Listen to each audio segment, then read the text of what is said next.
Welcome back to Whiskey Moments Podcast. I'm your host, Paige McCormick. Joining me today, J Cruz. What's going on, man? What's Thanks up, for having man? me out here. Cheers, I appreciate you coming on. Yes, me too.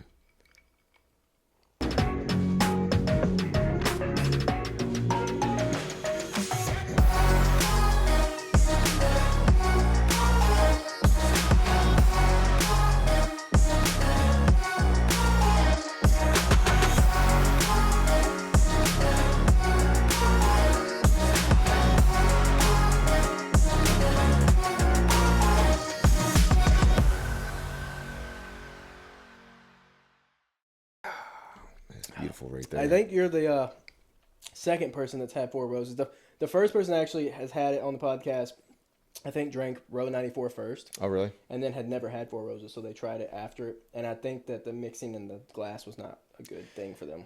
You know, it's all brown. It's all good. Hey, it is. It is, man. You know what I mean? Hey, I told people I was gonna start drinking just sweet tea because it looks exactly like it. No one would ever know. You know, so when it's funny you say that. Whenever I'm on, when I'm playing, I have my own water, but I'll tell the bartenders, I'm like, hey, if you have a clear shot, just give me shots of water, or if you have any dark shots, just give me apple juice. Oh yeah. And now that you said sweet tea, I'm like, oh yeah, I could just do sweet tea. I don't have to bring apple juice, but apple juice kind of like refreshes the vocals. But yeah, I got drunk one time. That was the last time. Yeah, I've asked people that before, like when they come on the podcast. I'm like, how do you perform? Like, because there was a buddy of mine that was downtown, and he said he was performing. He was like, you know, he said something over the mics of like, if you want to buy a shot, like bartenders know what we like or whatever. So I like went up there and bought shots, but then I was like, how many people do this? And like, how messed up are you getting up on stage? Like, you're playing for like 4 hours. Yeah, and some of these guys, I mean, look, I got a buddy, Dylan. He played 2 times the other day. So like, he's got the 10 to 2 and then the 8 to 10, and so people are driving shots in the morning and then you're buying shots at night. I mean, to me, I was like, oh, that's not for me. Yeah, no, my liver couldn't take that. Yeah. So, I guess let's start, like, when did you actually start singing and, like, doing that kind of, you know, that... Like doing that kind of professionally? I guess, yeah. So I would say I was an amazing karaoke singer. Oh, yeah? Go back to the 90s. No, I'm just kidding. But honestly, it all started because of karaoke, but... I took it seriously when I was becoming a father, you know, and I just wanted to figure out a way to impress my daughter. I'm like, hey, you can do anything you want. So I wanted to do something so outlandish. Picked up a 6-string and started singing. Went to a vocal coach just because, you know, I thought everybody thinks they're amazing at karaoke, especially when you're drunk, you know. Right. And I thought I was Lionel Richie or something, you know what I mean? But you mean you're not? Yeah, no, man. Oh, no, far from that, you know, especially when I got a couple in me, you know. And you think you killed and you watch yourself on a video the next day, like, ooh. Should have just not done it sounded that. Way better last night. Yeah, I had a great time last night, but right now, ooh. But you know, and so the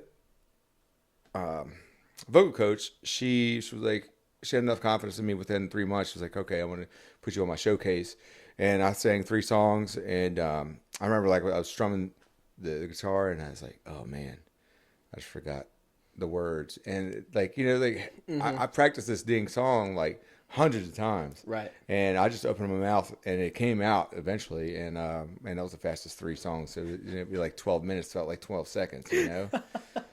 But it just kept going from there. It's like, you know, chasing that dragon, you know. I just love performing. I love music, and I have ADHD, and that really just controls it, like slows me down and just gives me a chill. But at the end of the day, I just wanted to do it, just make sure that my daughter is inspired that you could do absolutely anything you want. I mean, there's no way that if I didn't start doing this, that I'd be even here on this podcast with you and near Nashville. You know what I mean? I don't even know what I'd be doing, but I also give it to God too, because I could have been a pilot or stayed in the military. I just retired, but he told me through other people, like, you're gonna be the singer-songwriter and do that route. And I said, 2 feet in, and I am, and here I am. Yeah. So when did you learn to play guitar? Man, about the same time I decided. So everything's about 5-6 years ago. So you just like dove head first. Yeah, man, I was in it. Nothing but karaoke. Yeah, man. Like, that was the background, was karaoke, and then it's just... I've always loved singing. I just, you know, never thought about really being a singer or songwriter. I mean, I didn't even like reading. You know what I mean? Like, fair, yeah. I'm more of a picture book guy, you know, like, give me more pictures. I'm laughing with it. Right. But, I mean, I picked up a $50, I think it was a lag guitar out of a pawn shop near me. It's called Dan's Pawn Shop. And, I just didn't want to spend a lot of money. Right. Because, if I did, like, and I didn't stick with it, it would suck. Right. Yeah. You know? Oh, absolutely. Yeah. But yeah, I've been doing this for about 6 years now, like consistently. It's gotten better and better. And I mean, I have a YouTube channel, if you want to call it that. But I have not unposted any of the music stuff that when I started. Yeah. Oh man, I've come a long way, let me tell you. But I'm never going to take it off. Right. It's good to have that stuff so you can look back. I mean, I look at like the first few episodes of this that I filmed. I mean, like I was still learning the audio. I mean, I'm still learning the audio. Mm-hmm. You have to get better each time. But like, yeah, it was bad. The first episode, and it was like in my parents' basement. Was the first one. Like, hey, you know what? You got to start somewhere. I mean, shoot, look at Amazon. I mean, dude. Look at all these companies. He was a garage with. He was like, "I'm gonna sell books," and nobody wanted to do that. I'm like, "Yeah, right." Okay. Now he's taking rockets. It's crazy. It's so crazy. Yeah. People that make that much money, I just can't even fathom it. Yeah, I mean, it'd be cool. I mean, just get a little slice of it, yeah. you know. And, seriously. Like, I mean, I don't want your Bugatti because I don't want to do the maintenance on it, but I'll drive it. Yeah, I'll drive it. I will drive it. Yeah, pay me to be your driver. My goal. My goal is to make enough money to, if I do have a car like that, I don't have to service it. Like 100%. Yeah, you know, I'm going to be sponsored. Exactly. You know? Exactly. Man. So, man, 5 or 6 years. Yeah, 5, 6 years, and I didn't know any chords on a guitar. I think I played a little bit in high school, and I just didn't care. That was just like classes that pastime. Right. I didn't take any like chorus courses and all that stuff. Where like I've had like my nephews, they've done chorus and they could sing and all that stuff, and I was very impressed. But I was like, I just sing on my own. It's all good. But yeah, like 6 years, it's crazy. And I've released an album. I didn't think that was going to ever happen in my life. Writing songs, co-writing songs, you know, and just people are looking at me like, hey, let's write. I'm like, oh, that's weird. That's cool. You know? Right. Like it's weird hearing it, right? Yeah.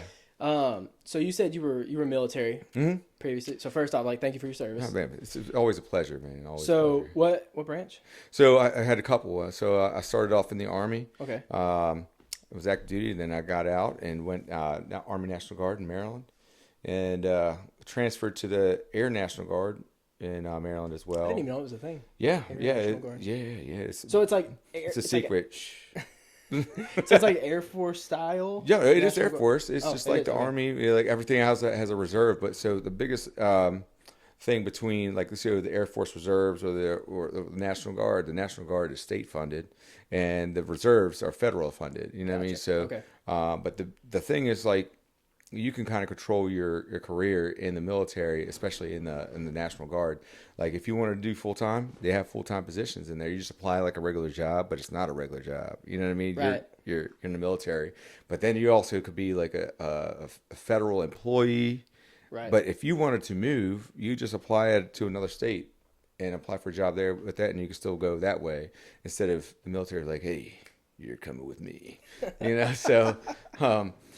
But yeah, so and then I met a girl down in Destin that I ended up getting married to, and then I had to switch careers again to the 601st out in Tyndall Air Force Base in Florida, and they do airspace homeland defense, so they just make sure that 9/11 doesn't happen again, and it's a big brother eye in the sky, and they're mostly known for tracking Santa.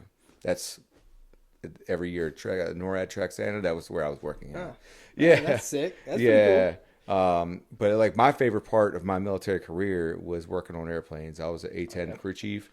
I had planes with my name on it, and they had deployed, and it just went all over the place. To see some places I never thought I'd be, and it was absolutely amazing. Yeah. But I call that my Oreo cookie, you know, because like you have 2 admin jobs that I'm like, it's okay, but I loved getting my hands dirty. You know what I mean? So, and it's just the brotherhood in that part of my career was awesome. Yeah. So you are fully retired? Or I'm fully retired. I'm out, man. I mean, I could do the cocaine now. Probably won't do it. You said it so like. Yeah, I probably can't do it. I can't. Is any part of you like miss that? So, you know, I'm actually in the middle of a song right now because I guess there's just algorithms on Facebook now that I just was scrolling one night, man. I was bawling, dude. Like I was crying. And it was like when you go into the military, like. Have you ever been in the military at all? No. All right. So right now, you'd be like, all right, I'm going into the military. Your perception of what you think the military is, like, oh yeah, I'm gonna shoot stuff. You know what I mean? And completely different. Yeah. And then you get in there, and I'm like, man, this shit sucks. And can I cuss? Yeah. Oh, okay. Just want to make sure. Yeah, you're good. God dang. But it all sucks. But you're with like 20, 30 people all the time, you know. Right. And I was watching this one reel, and it was these guys in the Navy. They're just sitting there smoking on the ship, but then you see a F-18 landing. You know, like we went from this to driving by ourselves on the highway, and nobody supporting us, and nobody with us. And I was like, dude, it hit me because I didn't think that it would really hit me that hard. You know what I mean? Right. And I mean, I was crying like a little baby, but I was like, man, I'm gonna have to write a song about this, but I don't know how I'm going to. Right. So I'm collaborating with a buddy of mine. That he was in the military too. I have to call him back. It's been like a couple months since he's called me, so you're still on my list. Okay. But yeah. So like it's been definitely a hard transition, but it's also easy too because I get to meet awesome people like you. I'm not really just chained to one spot and have to ask somebody like, hey, actually, my wife really, but she's the CEO, you know what I mean? Yeah. So I was like, hey, is this cool? And she's like, you know, you're gonna go anyway, but I'm asking first, you know. Yeah. But that makes sense. Yeah. So, all right, let's see, transitioned out of military. Yeah. And then is that like when you dove kind of straight into music, or did you like try some other stuff first? No. So you know, COVID hit. You know, like we kind of forget what really happened. You know what I mean? But no one remembers. no, it's like an anomaly. Just it's not here. But like I started like really getting into it and getting better at the craft and just booking shows and stuff like that. Once places started to open up again. Right. And but. So concurrently, I was just working around my military schedule because that always comes first, you know. Right. And then I'm like, all right, well, if I'm not working, I'll do this, and I'm like Tetrising all my time, you know. Yeah. And so it came a time where it was stay in the military for another 10 years or retire now, and I mean it's a little bit more of a backstory. In Boise, it was like 2-3 years ago, I was up there and I was like, man, what the hell did you do up in Boise? And I was doing up there doing a conference, and there's a mountain and it has a big cross on it. I think it's called Tabletop or Top Rock or something like that. Mm-hmm. I hiked it, had them with these boots and pants and a guitar with some whiskey. And hell yeah. But let me tell you, that was the wrong idea because I'm coming from like sea level to mountain. And, man, my blood was boiling, but I kept looking up at the cross. I'm like, all right, bro, I get it. I'm going to keep going, all right, because you did way more for us. So I get up there, 2 hours it took me. I played some music, but something told me I had to go watch the sunrise from Mountain. Have you ever seen that? I have not. Let me tell you. Beautiful. Oh, man, it is the most amazing thing I've ever seen in my life. So I was praying. I was like, hey, I got 3 doors. I could stay in the military. I was accepted to United Aviate Academy to become a pilot or do the music, you know. And ever since then, and I could even look in the past before that, it's always been God and music. You know what I mean? Like people will always talk about God, and we're always talking about music. So I was like, hey, 2 feet in. So at this point, when it was time for me to retire, I was like, all right, there's only one thing I can do because he already told me, you know what I mean? Right. So you're full time in the music? I am. That's awesome. Yeah, it was scary initially, you know. Just I did already have like things already booked up, but now I'm like having to depend on that, and I'm my own marketer. I'm calling people to try to book and all that stuff, and I mean, I think I'm busier now than I was in the military. It's stressful. Yeah, it is. I'm not like fully in it like artists like you are, because you guys are having to contact, you know, venues, other writers if you want to co-write, and then I mean you're also having to like book your stay and your travel and like worry about all that stuff. Where like I don't, because people come to me for this, but I just have to contact artists. Like I just contact people. That's all the time.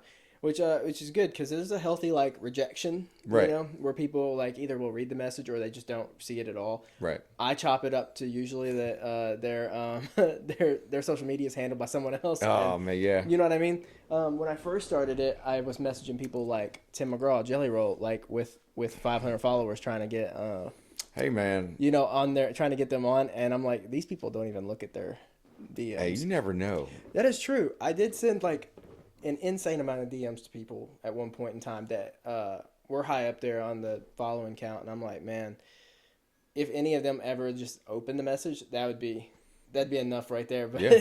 at some point, I deleted them just to get them out of my out of my inbox. Yeah. But then it kind of like picked up with people around here because yeah. I wasn't ever planning on doing artist. It was just gonna be something me and my friends did. Right. Which at some point I'm gonna run out of friends. Like there's only so many people I can talk to. You know. Hey man. You know what I mean? You're absolutely right. Like I ain't gonna do this damn show anymore. Dude, yeah, that's 6 episodes and that's it. Yeah. Yeah. It's like all right. And then, but once you get Jelly Roll, I'll be back. You know. Yeah. This whole damn room be packed up. Dude, you know. Yeah. It's yeah. There's been talks of a couple big names this year. Hell yeah, man. And I've got people like. I got so many people that want to be here for it. I'm like, how do you pick who comes? You know what I say? The people that are always here, like your wife. Well, that's the only people that can be up in here. Well, of course she's gonna. Be, you know, like right. Like if you're not here all the time, like even for the artists that aren't here yet, haven't made it yet, like how do you know, right, that Joe is not going to make it? You know what I mean? And you're like, oh man, I could have been there and seen him when he was just on Broadway, he was on just doing songwriting rounds, not getting paid and networking, you know. Yeah, that's kind of my goal with everybody I have on, like whether they're up and comers or if they're like in the middle, you know, they're kind of sitting there like, man, I hope every single person that comes on the podcast makes it. Yeah, because then I hope you make it. Well, you are making it. You're here. We're doing it. If one of us makes it, then the other one makes it. That's right. That's the beauty of a podcast is like your name blows up or my name blows up. Our names are attached to each other 100%. Now at some point. So that's kind of how it goes. I guess it kind of, I want to say like an upper leg a little bit because I have so many, you know, people that could potentially make, and then, you know, they might honestly not, I mean, you go to some of these songwriter rounds and you hear a song that you might like or a singer that like, man, this person is amazing. And then like, hey, here's my card. If you want to do a podcast, come through. You could do that all day. Yep. You know, I mean, it's one of the music capitals of the world, if not the. Yeah, it's crazy. I am trying to get out of country music a little, not get out of it, but like venture to other. You know what I mean? So that's kind of hard because I'm in country music capital. Like, yeah, you know what I mean. But there's a lot of different scenes around here too. You know, I got a PGA golfer coming on in March. Heck yeah, that's awesome. So like, I don't play golf. Never have. Never. I'm not gonna say never will. Never have, and I do putt. Like that's the extent of my golf. I mean, that's a short game. That's all you need. Play best ball. I'm like, I got you. You know, it's really all you need. But it's interesting doing stuff like that because it's gonna put. I don't know if it's gonna put me out of my comfort zone. I can talk to anybody, but like talking about a specific thing that I know nothing about, it's gonna be interesting. I'm sure you do a little research, you know, just to see who they are. I mean, if they're going to come here, you know, especially you got from PGA and all that stuff, you know, they're going to want to, well, obviously they're like, all right, he does do some cool shit. So can you imagine they come in and they're just like, this place sucks. I don't know why I even come here for. You know? He said, if that happened, I would clip that and that would be my post. Actually, I'm going to make him say it. That's going to be, here, watch this episode. Everybody clicked them. Oh, dude, everybody would. Yeah. So, okay. So you mentioned Florida and Maryland, right? Yeah, Maryland. So where are you originally based out of? So I claim like 4 places. You know what I mean? So I'm a Texas kid, born in Killeen, Texas, but I'm also an Army brat. So I was born in Fort Hood. You know, about an hour and a half west of Dallas. Okay. And then my dad got stationed at Walter Reed in D.C., and he's like, no, we're not living in a city. So we moved up to a town or a county called Carroll County. It's about 20 minutes south of Gettysburg. And Carroll County, Missouri? Nah, man, Maryland. Oh, Maryland. So we moved there, but then we also lived in New York City where my mom's side of the family, we had there for a short stint, but I mean, I still loved it then. I don't Right. love it now because it's changed big time. Mm-hmm. But I still have like a lot of family up there. Right. But so I lived in Maryland a lot for a large portion of my life. So, but nobody thinks that Maryland's country. You know what I mean? Like I got farms and I have between pig pastures and cow pastures. I feel like when I think of Maryland, all I think about is grass. Yeah, I feel like there's just grass everywhere. we got the bay. You know what I mean? Right. We got some crabs out there. They call it Little America because you have the west side of Maryland. We got the mountains for the Appalachian Mountains, and we got the ocean on the other side, and we got the bay, and we have all 4 seasons. So like whatever you like, we got. So like, which part are you in? So like I'm like right in the north central of it. So like where Baltimore is, I'm a little further north of it, about an hour, and then so I played like hopscotch on the Mason-Dixon line. Like seriously, I was like awesome. about like 4 miles from it. Yeah. So you like living up there? I did. Especially in the country, I appreciate it more now. Then my parents they were divorced, and then I moved into the town, or they call it the city, but it was not. But it's still bigger than the country side, yeah. And then I went into the military, and then came back, and eventually moved away again.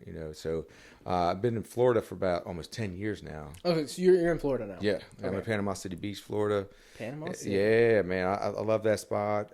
It was a big adjustment because it's coming from Maryland. Everything was like real close. Like if you live here in Nashville, like you anywhere, I'm like, oh, I want this, I got this, Right. But everybody's like, but you live at the beach. I'm like, yeah, it's a lot of sand.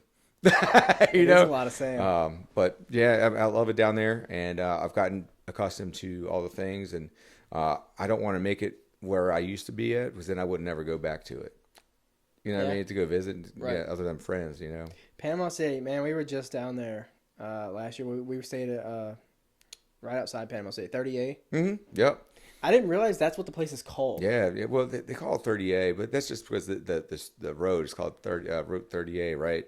But there's sub communities. You got like this Rosemary, Alice Beach, and Grayton, and all that stuff. I think we were mainly Rosemary. Yeah. We did drive into Panama City like once for a restaurant, and I don't remember what it was. Well, I'll tell you what, man. This year, Tootsie's has opened up their honky tonk style beachfront club there, man. It's a monster. Well, I bet. Yeah, That's them cool. and Kid Rock went into it, and I think it's like 3 or 4 floors on the beach. It's gonna be wild. It's gonna be wild. Honky tonk on the beach. Oh God, here comes spring break. Man, I'll tell you, people need to mimic the hangout at Gulf Shores. Like I feel like that place is like the place to be when you're in Alabama, when you're in Gulf Shores. So I feel like Panama City's right. I mean, they're both, to me, if I was picking beach, normally I pick Gulf Shores, but that's because I've been so many times, like I know it. I've been to Panama City a couple times. I liked it. It's just, I think it's because we were at 38. It was different. 38 is it's a different.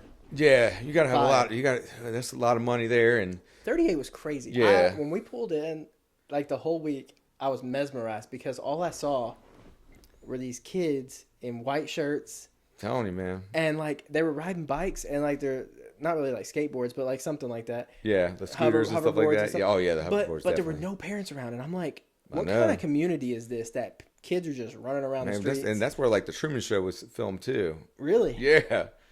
I didn't know that. I'm telling you, I didn't know that until this last year either. I'm like, dang, for real, and I see it. Like, but it's true.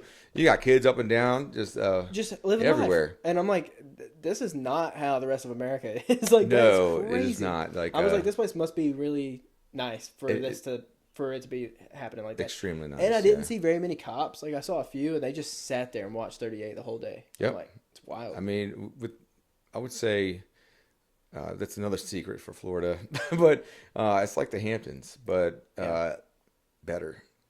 Well, I haven't been to the Hamptons. So I'm saying, like, because everybody thinks the Hamptons is like extremely rich and ritzy, right. and it is, but like our beaches are way better, cleaner, and but like Alice Beach, I would say is like the top 10% of all of 30A. Okay, that's where you get like the big money, and I mean that's where it looks like 90210 when you're going down with all the palm trees right in the middle of the road. Yep, that's where all the real money is, but all of it's real money, but they kind of mimicked it off of Greece and Rosemary, all the buildings being white and stuff. It's cool out there, man. It is. It was very.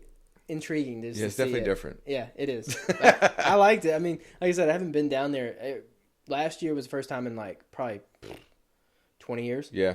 I mean, but it was nice. Yeah, definitely. I mean, the whole area out there is awesome. All from Gulf Shores, all the way to. I mean, you could skip a little part in Florida. It's like this little area called I call it the armpit. But like nothing. There's not really anything out there that will entertain anybody. Then you just skip to Tampa and Sarasota and stuff like that. But the Gulf Coast, man, is just absolutely amazing. We like Universal and Orlando. We like Orlando. We typically go every year. Not in August though. It's way too hot. Dude, we've learned our lesson. So we've been like testing it. Yeah. Which we shouldn't be doing with our vacations, but we do.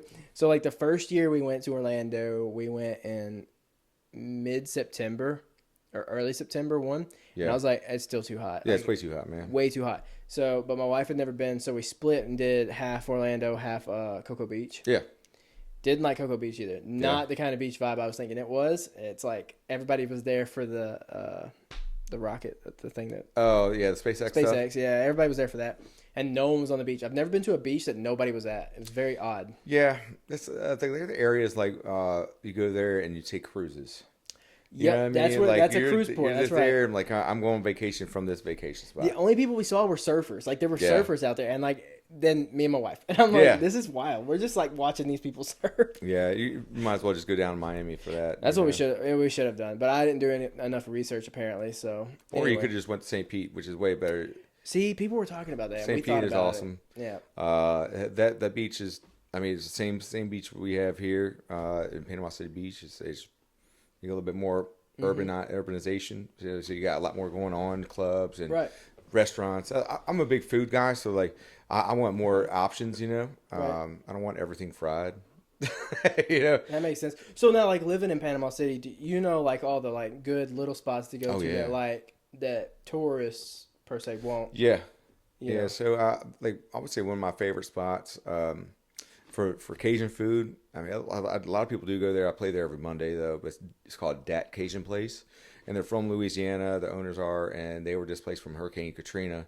And then they never left. But then we didn't know we were about to get hit by Hurricane Michael almost 20 years later, you know. But they're still there, and they're awesome. That's an amazing spot. One of my favorite dive bars would be Salty Goat.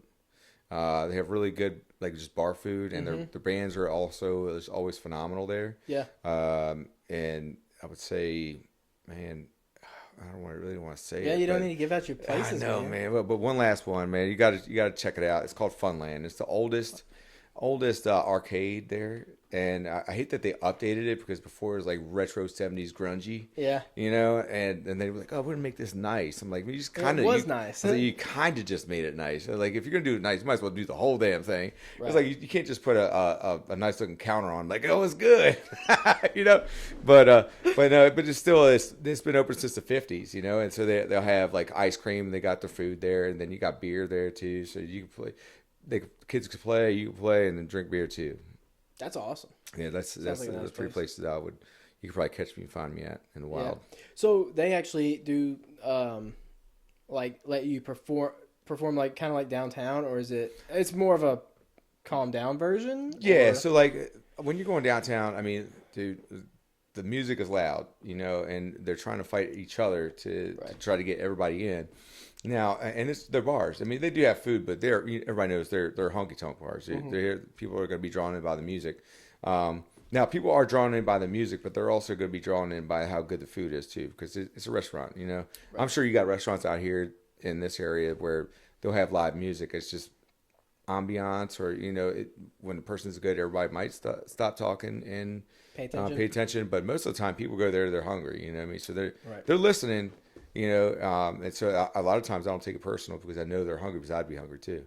And then at the end of the day, like people tip, and I'm like, oh, okay, so I was doing all right, even though I didn't think nobody was listening. You know, I mean, so do you when you come to Nashville? How often do you come to Nashville? So lately, I've been coming out once a month. Wow. It's getting a little expensive, but and you're driving. So. I am driving. And you're driving a truck. So. Yeah, and I will say though.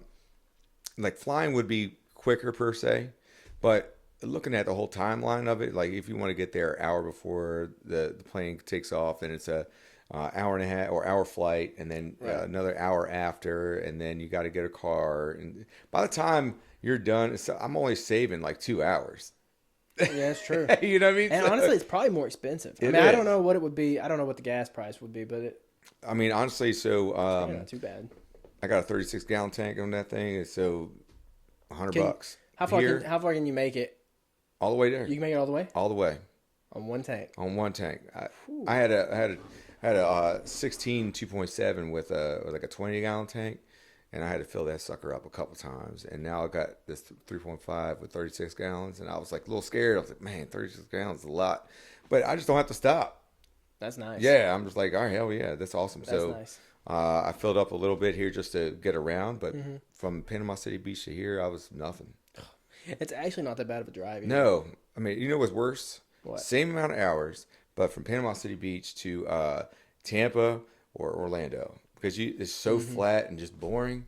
You're like, damn, there's a lot of people. Yeah, well, it's just boring. You know what I mean? Like, you don't see anything. And when you come up here, it goes from flat to, you got some mountains, and you're going through Mobile. Oh, yeah, not Mobile, Montgomery. And you get to see a couple places and stop at Buc-ee's. Some, like, backwoods places in Alabama. Yeah. You go through some backwoods. Oh, you 100%, man. I mean, like, the GPS took us down some crazy places. I know. I was like, you're going to see some dirty South. Dude, it was so funny because GPS was like, you're an hour and 10 minutes from from 38. Yeah. And I'm like, where? These people live out here are an hour and a half from the beach. Yeah.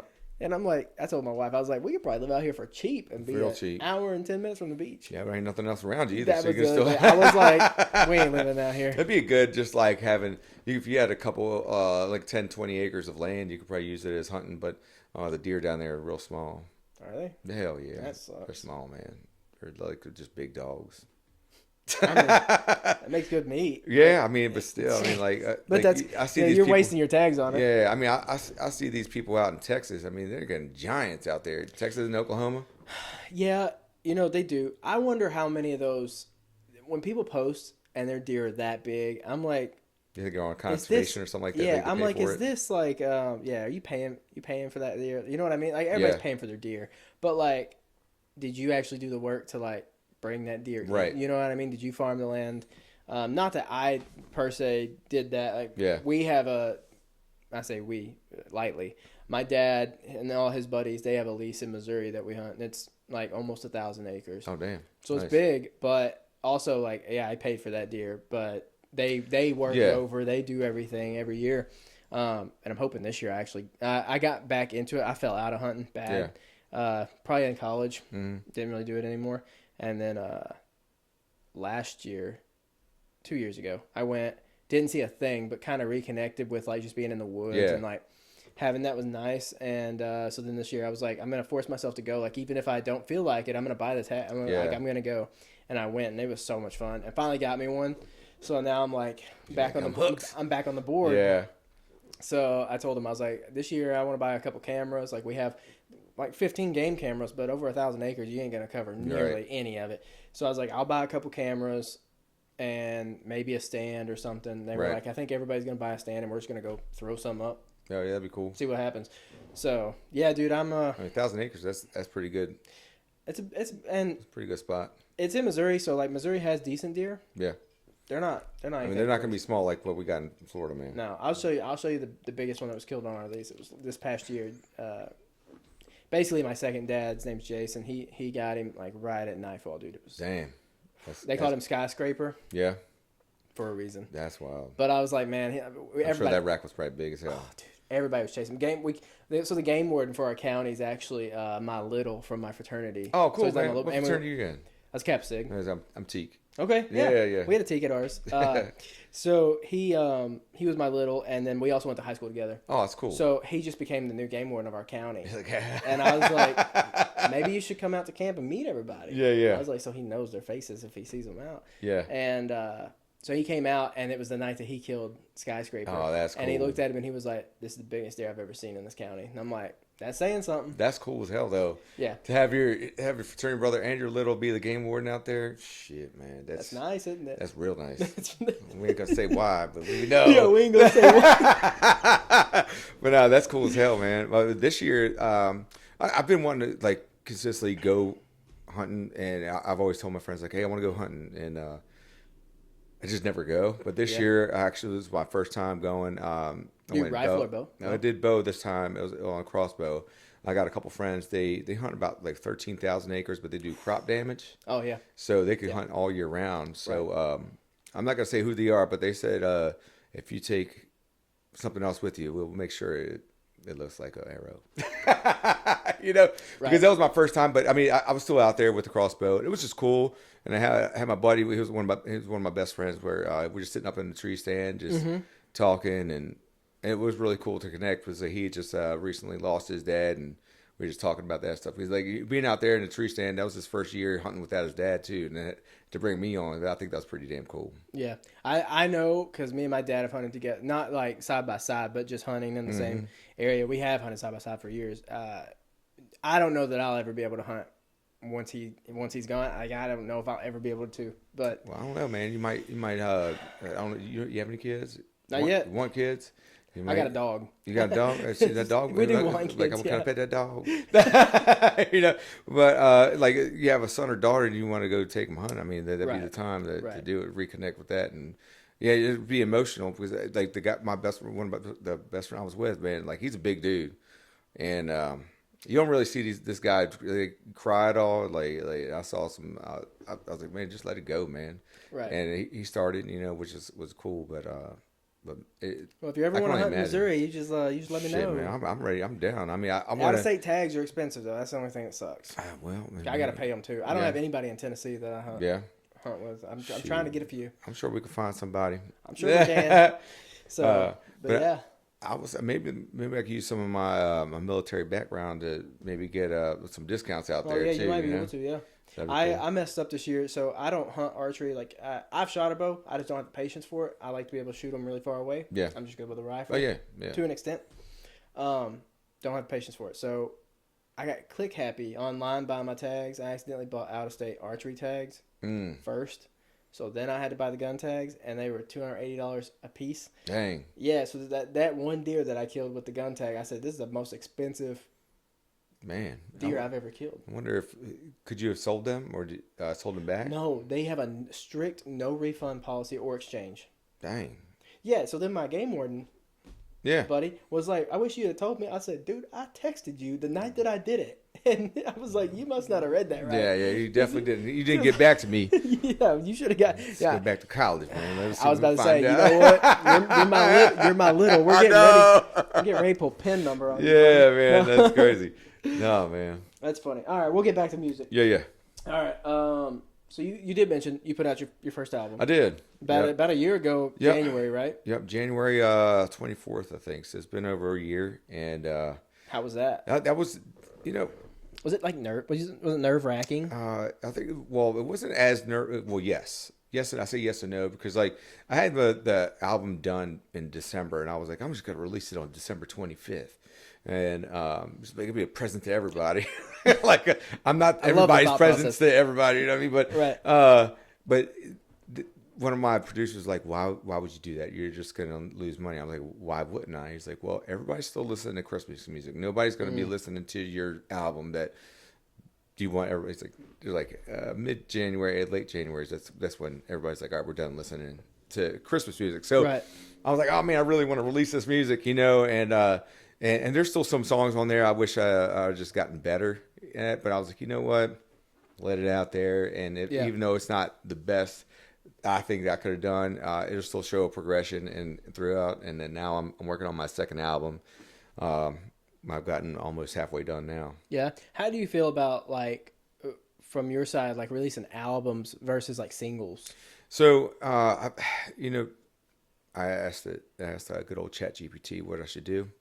So now it is like for where I'm at as an independent artist, it did say like it's better for me to just release singles every 6 weeks to continue to build that up. And if I did 4 or 5 of them as singles, EP, and then bring them together as EP, and then you keep keep it rolling that way. I'm like, okay, maybe I'll just do that, But I like having a whole collection together too, because then on some of these songwriter communities and stuff like that, like, all right, it's already out, Right. and Right. but I might just do that too. I don't know. Yeah, I was just curious. I did notice how you had like you had the whole album, but I was on Apple Music, so obviously Yeah. like it shows the album and all the songs. So I was curious because I like to ask people that because everybody's kind of different on how they Yeah, so they release. I did release 4 of the songs because I mean, like, one, I didn't even think I was gonna do an album. I just thought I was gonna do a couple songs. I mean, I didn't even know I was gonna do one song, but here I am, Yeah, 11 songs later, and then now doing about 12 more. Like it's wild to think that, but now I'm just like, all right, I have all these songs I want to record, and some of them I'm like, they're not ready yet. I don't know yet. right. So I don't know what to do, but I'm still like a one-man band, so trying to get all the marketing, which I suck at social media. Like I post everywhere I play. I just like where everybody's doing all the videos and all that stuff, and I'm like, man, how do they make it sound so good? I'm like, I ain't even got time for that. I'm still trying to be a father and a husband on top of everything else, Right. So It's tough. yeah, and then a it's lot. expensive if you try to hire somebody. Yeah, So I use AI. yeah, I mean, I have to get with you because Bro, I had one of the last guys I had on. He messaged me at the end and was like, "Will you send me that AI thing?" I mean, for me for like long form content for like hour long. If you for what I'm using, I think I looked at it was $29 a month. I can throw an hour long clip in and it'll give me like 40 short oh, that's cool. for TikTok or Instagram. Like the ones I post, that's Yeah. all AI. It edits it. I may like go on the cuss words and put some stars in it. So, Yeah. Because it will not. It'll just Yeah. type it out. Yeah. But other than that, and misspelling people's names. Damn, that's cool.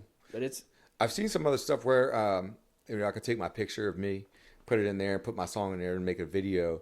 But I don't know anybody that's used it yet, so I'm still a little skeptical. I'm like, I've seen some people that have used very similar things, not for video, but for like promotional pictures. It's kind of cool. yeah. I mean, like literally, you could take a picture of you, and whatever AI does will just 3D.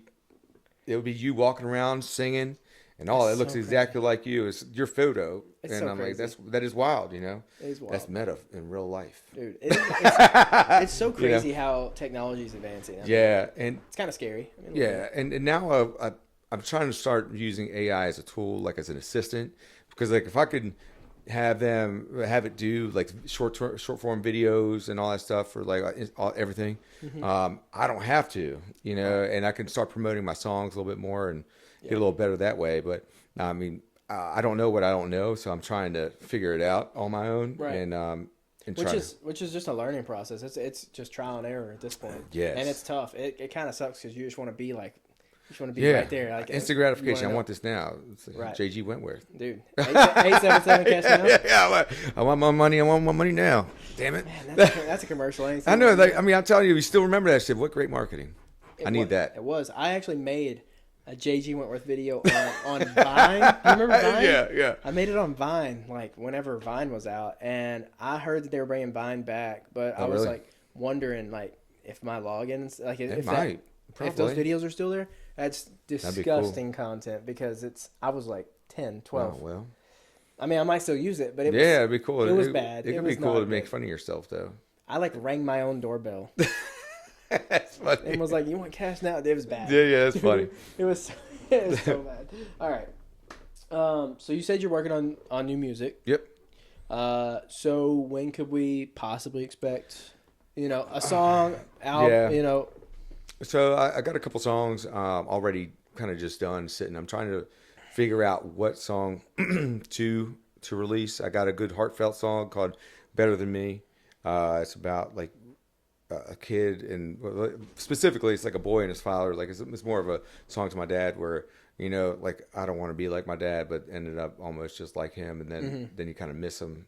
You know what I mean? He's not dead or anything, but one day when that does happen, you're gonna want to sit there and do the things you used to do and not be able to. Right. But that's something like that, and I've gotten a lot of really good feedback about that one. I got a coastal country one called Panama City Beach, and that's that's fun. Release that in the summer. Yeah, and I thought I was going to do it for spring break, and they're like, Oh, yeah. man, you could just do that anytime. And I have this other one called Them Boots, where it's about a guy that's was in the military, and it was like in Vietnam and stuff like that, and he had to. What did he do when he retired? Because these Vietnam vets, man, they need something to do.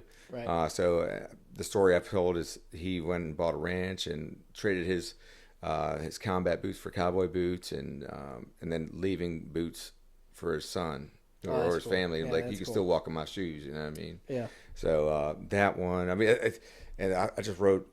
I feel like it was a banger last night, man. Yeah. With this co-writer Kelsey Rose. I know that name. Yeah, she plays out here. She's a fiddle player, and she sings as well. And we wrote this song. Man, it's called Paradise, and it's absolutely amazing. Yeah. Like I don't know if you ever heard Suno.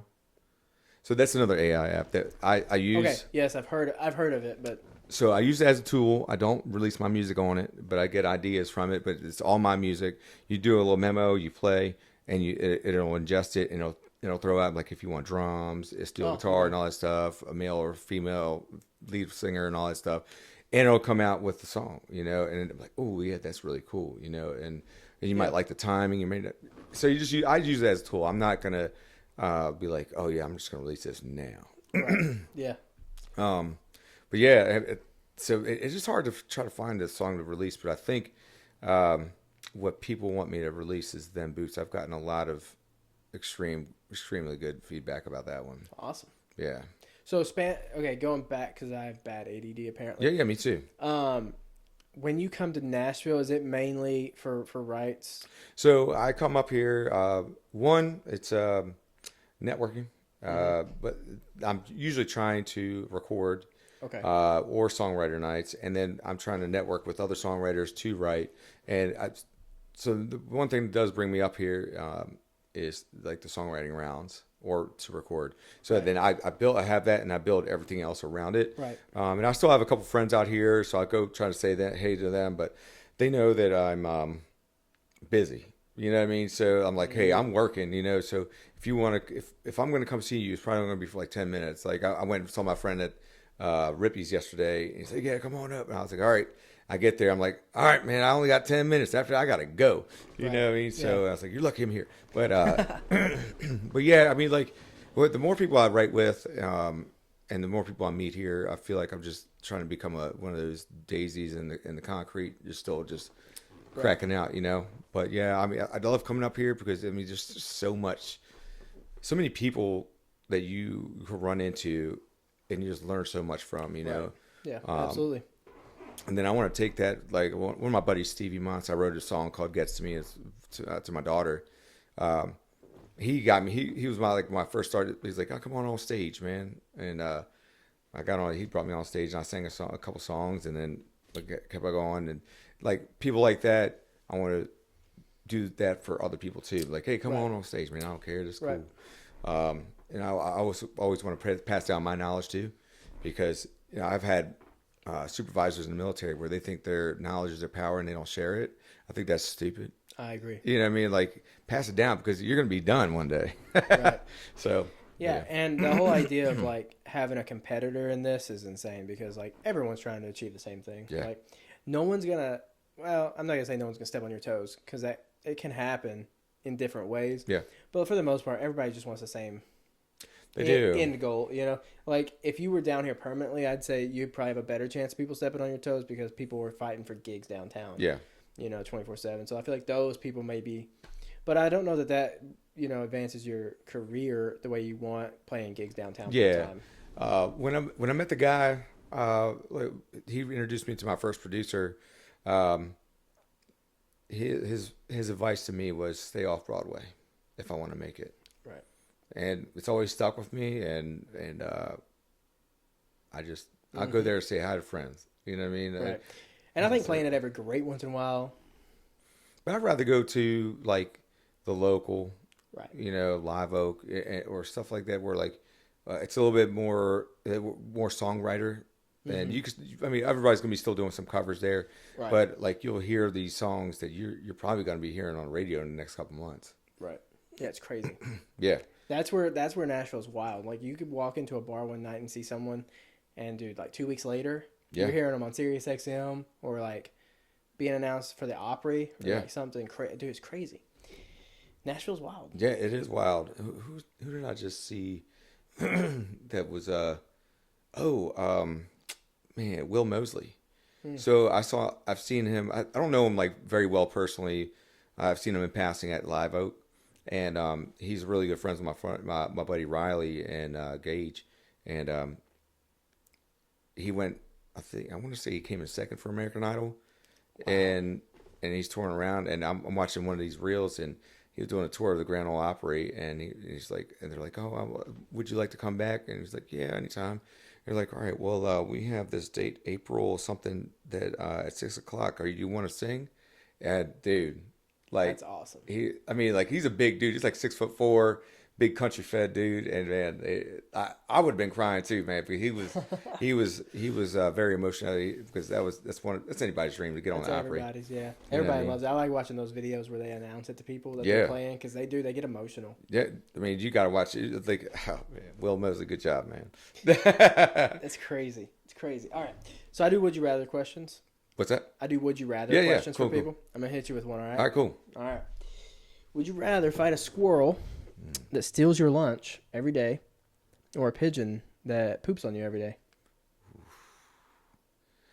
Man, I think I'll probably fight that pigeon every day because there's a funny story about these squirrels. So there's an apartment that we moved into after my parents got divorced. Like, it's an old 1800 style building in Maryland, and these damn squirrels will get into the walls, and then they'll drop in from the drop ceiling. And I don't know if you ever heard a squirrel growl. These things are fast, and they got razor sharp claws too, And we'd have to get them into like traps, and you would hear them like, I'm like, oh god. Yeah, okay, so this is like not okay. You have experience. Yeah. You had one up on my. Yeah, question. I'm like, hell no, I ain't doing those squirrels.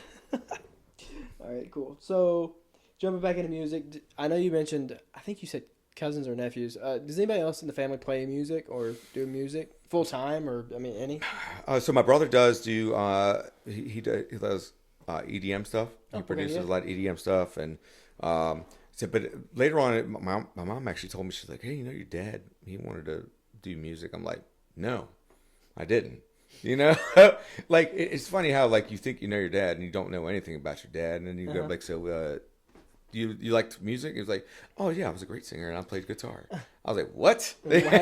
Why did you never mention it? Like, so he was born in the 50s, so like I guess that type of people growing up in that era, they don't want to talk about anything, right? You know what I mean? Like, I ain't talking about my feelings. I love you. Get out of here. And now you got this generation. They're like oversharing. I'm like, oh, let's just pick you up. It's fine. I don't pick me up. Don't touch me. Don't touch me. Yeah. Okay. So dad and brother?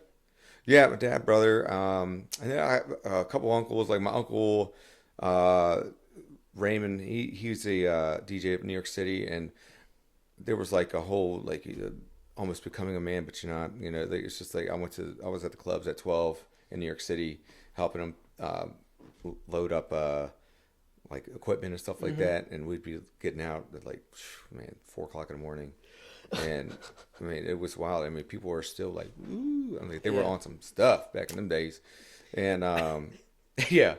So I'd be out there doing that, and then my other uncle Richard, he dabbles in music. Yeah. But I started playing trumpet when I was in 5th grade, and then I stopped in 12th. But I've always loved music. Yeah, awesome. Who would be your biggest like inspirations? Man, so like it's so crazy because I look at people from like now and then. I would say I couldn't really.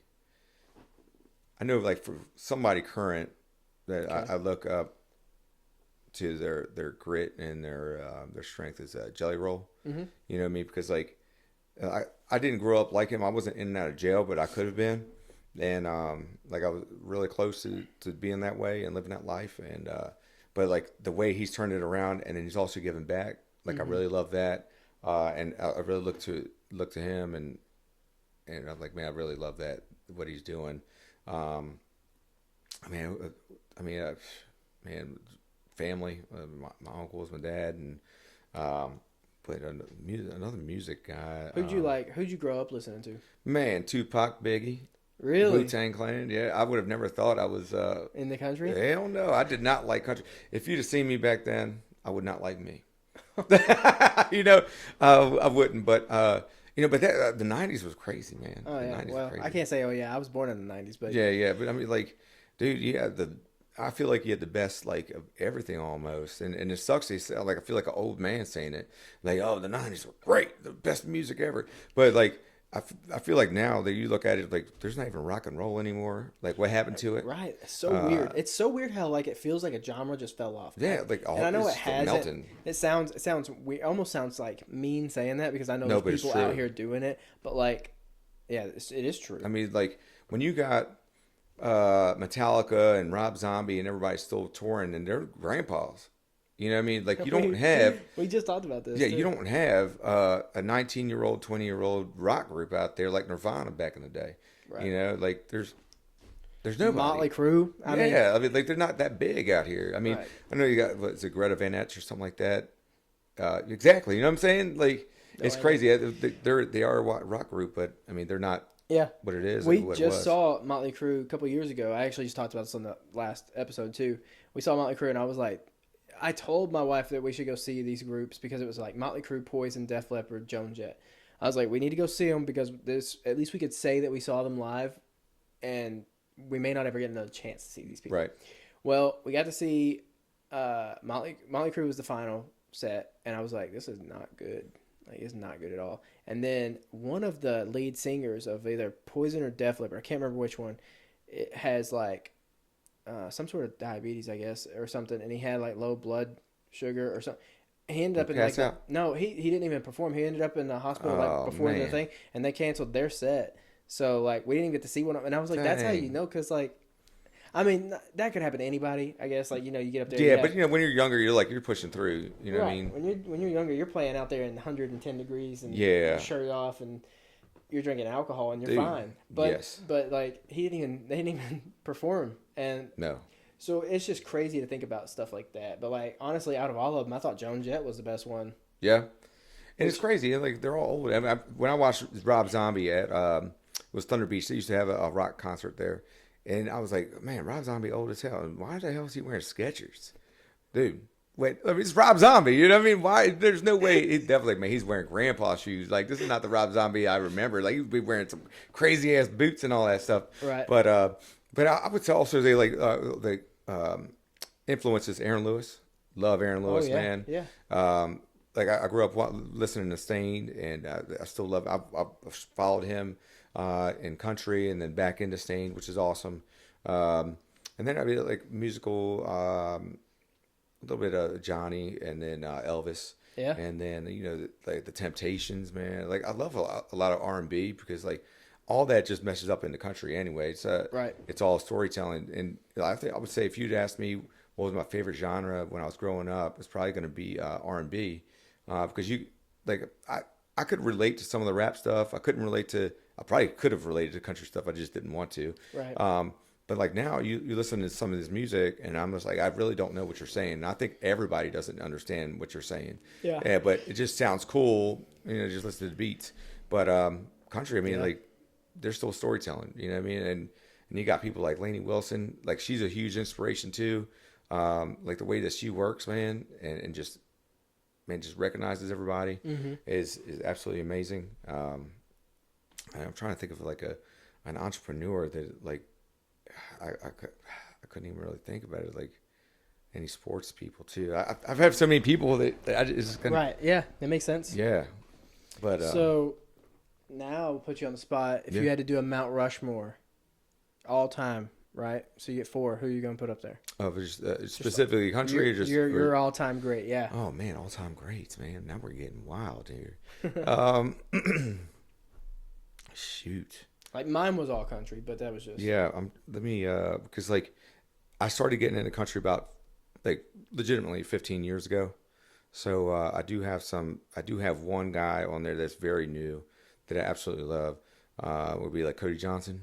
Love that guy, and I mean he's true grit. He's a gentleman, and he doesn't want anybody changing him. Biggie's gonna be up there. I love, and you know, like I listened to his documentary because you could tell his flows were kind of crazy. Yeah. But he was influenced by jazz, and like the way that his cadences and the way his flexion and voice were all jazzy. I'm like, oh my god, I never even knew that. Like, Yeah. Nas, love Nas, and then rock would be like Aaron Lewis, man. Yeah. Yeah, is that 4? Yeah, that's 4. I mean, and it sucks because there's so many to choose It's from. hard. I mean, I could have been like Cash and George and all this stuff, but I didn't. It's funny. I think that's the first time any of those have been mentioned other than Cody Johnson. Yeah, Cody Johnson was mentioned actually this week, but the other 3 first time. Yeah, but I mean, I like having people for the first. I like having. Yeah, I mean, I grew up like on. I could have even said Madonna, but like before she went crazy. But like her music was really cool too. But just like Nas, man, like the stories, and then Biggie as well. Like I could see the areas of like the streets and the grid of like that stuff. And then Cody, I mean, like just I'm no cowboy, but I resonate with him with being Texas and just working hard for everything you have and all that stuff. And the Aaron, man, that dude he just bleeds red, white, and blue. Is very patriotic. This guy smokes cigarettes on stage. I'm like, I don't even know how you're singing and smoking, but yes, I love you, man. But all right, I'm gonna hit you with another. Would you rather? All right, would you rather have to eat burnt food every meal, or you have to eat spoiled food once per month? I mean, burnt food every damn meal. All right, because I will get sick. Once per month, man. though? You would see me throwing up. I mean, I could scrape off the burnt shit. That's true. You know, it might be dry. I'll put some hot sauce on it or something. I did see a guy one time. He burned his pizza so bad he got a grinder out and bro, he grinded the bottom of it to look good. I was like, I wonder if he actually ate it, like, because the front side looked good. I mean, I don't know if it was. I mean, what type of burnt are we talking? Like crispy, crispy? It's black. Well, no. Well, I mean, no. You're talking for the would you rather? I mean, it's gotta be like a good burn. It doesn't have to be like full on like charcoal. Because if it's burn, I ain't nobody eating that shit. Right, it ain't gonna be like charcoal burn. Yeah, I'm gonna be fucking dying at the end of that day. But, you gonna be dying either way. Yeah, I mean, if it's like burnt, yeah, I might have to do spoiled. But I don't really know how you'd spoil. I mean, I guess the food goes bad, right? Could you imagine drinking curdled milk? Yeah, but I would have to I would just not drink milk, right? Like I'm gonna. No, you had it. It's spoiled, man. That was your meal that day. Put some protein in that shit. Milk. Put some protein powder in there. You'd be all right, man. It was double protein. You know what though? Your wife might be hating you at the end and be like coming out the ass. With oh my god, stuff. With protein powder, it might not be as bad because my protein powder has chunks in it anyway. Yeah, man. So like I could just convince myself. It would just mask the taste mask the smell a little bit. Just chewing on curdled milk. Oh.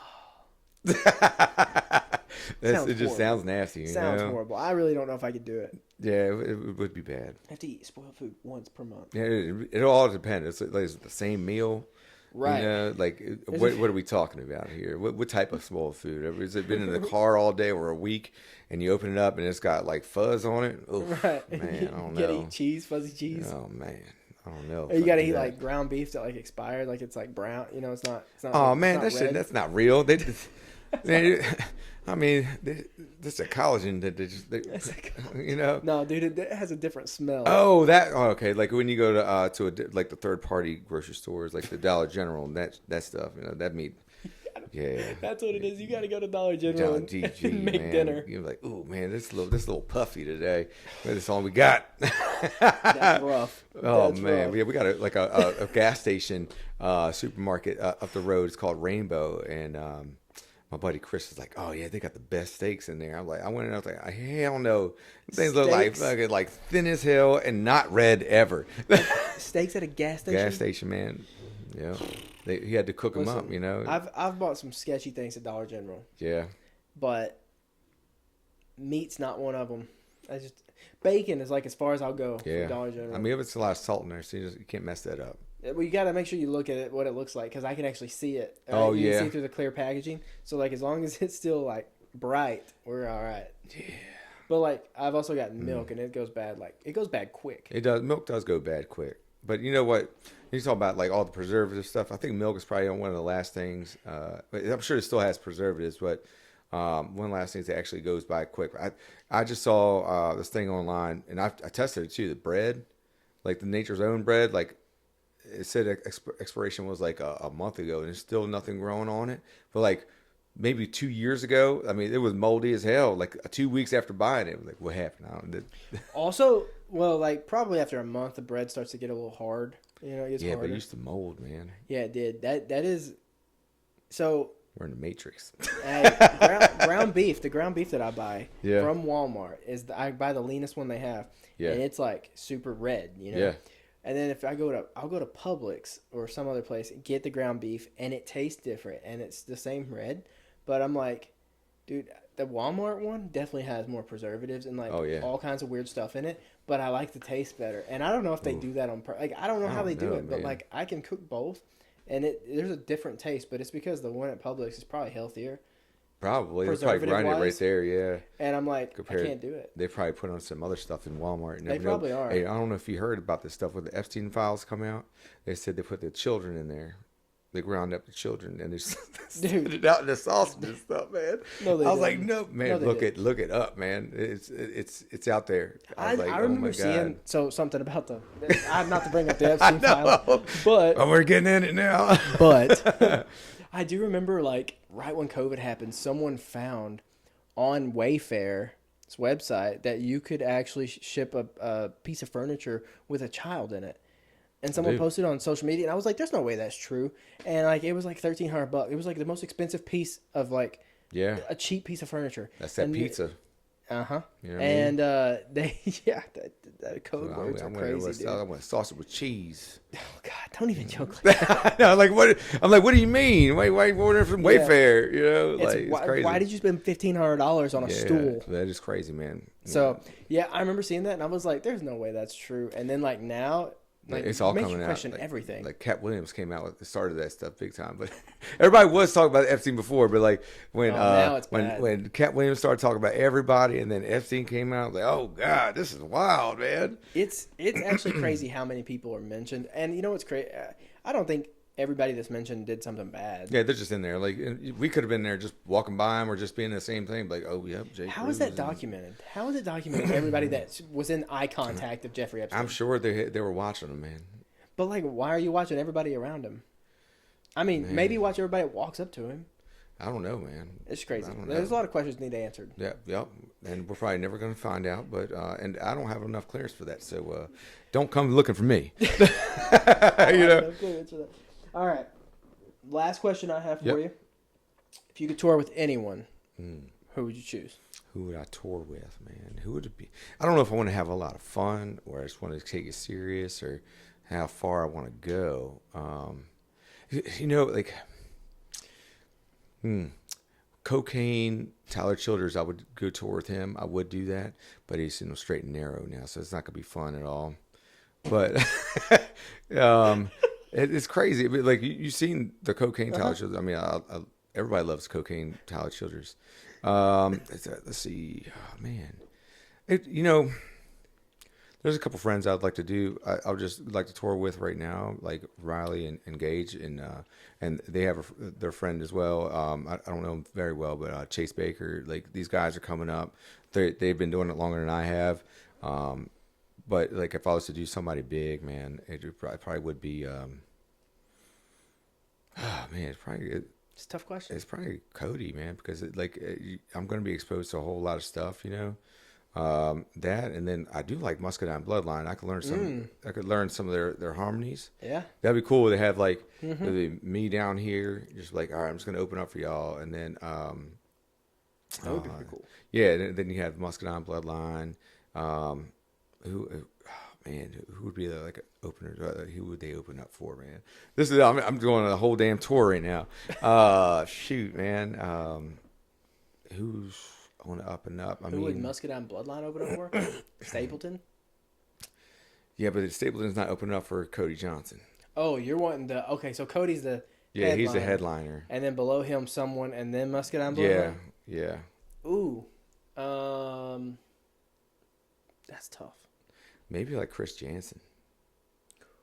You know what I mean? They got me, Muscadine, Chris Jansen. So you'd put Chris Jansen over Muscadine as far as He's just because he's been in there a little bit, maybe even I'd put Riley Green right there too because Riley Green, like he's really good, but I would say, and it's not a hit on Riley, but Cody Johnson's got way more hits now, and Riley's still coming. You know what I mean? And even though they all been there forever. They've all could have their own headlining tour at this point. They could 100%. 100%, and so, not to say anything about Muscadine either. That's just your yeah. Like I'm here, I'm gonna book them. Yeah, that'd be awesome, man. And that would be oh gosh, man. That would be a sold out arena tour, dude, probably. Like, yeah, man, I started loving Muscadine Bloodline. I don't know if you heard the song 1090. I have not. I have not listened to just a whole lot of them. So I would tell you, if I was to get married today, that would be the song I'd dance to. Really? 1090. Take a listen to it. I will. It's about where your wife only has 10%. I'll be the 90 that's left and just do everything. Maybe I have heard that actually. Dude, I feel like I have. It's a beautiful song. After you say that, maybe I have. Either way, I'm gonna listen to it again. Yeah. So well, man, that's all I got. Cool, man. I appreciate you coming out. I appreciate you having me out here and exploring northern Tennessee, Nashville. Yeah. Northeast Nashville. Yeah, this is really awesome. And yeah, cheers, dude. Yeah, dude, absolutely. We'll cheers it out. Yeah. Go listen to my album, J Cruz. Go listen to his album.